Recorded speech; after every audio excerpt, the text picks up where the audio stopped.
Of East African descent have been charged, convicted, and sentenced for stealing more than $1 billion in taxpayer money from government programs during COVID.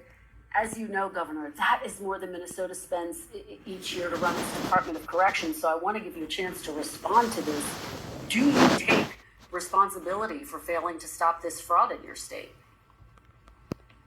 Well, certainly I take responsibility for putting people in jail. Governors don't get to just talk theoretically. We have to solve problems. And I will note, it's not just Somalis. Minnesota is a generous state. Minnesota is a prosperous state, a well-run state. We're AAA bond rated, but that attracts criminals. Those people are going to jail. We're doing everything we can. But to demonize an entire community on the actions of a few, it's lazy. Walser's Minnesota's social safety net, it basically worked like an open-air ATM. Fake nonprofits, fake meal counts, real luxury cars, real foreign real estate. Feeding Our Future claimed that it was feeding kids.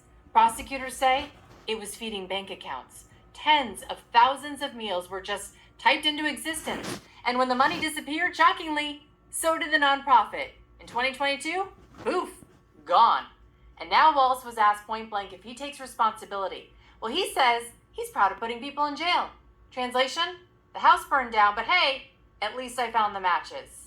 Dozens of people of East African descent have been charged, convicted, and sentenced for stealing more than $1 billion in taxpayer money from government programs during COVID.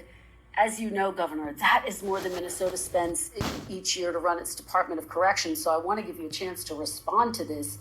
Do you take responsibility for putting people in jail? Governors lazy. Walz says it's lazy to connect the dots. That's funny, because one of his own political donors just got caught with his hand in the cookie jar also. Jonathan Weinhagen, a former Minneapolis Chamber CEO, is now facing multiple federal fraud charges for allegedly embezzling over $200,000. Everything around this governor turns into a true crime podcast.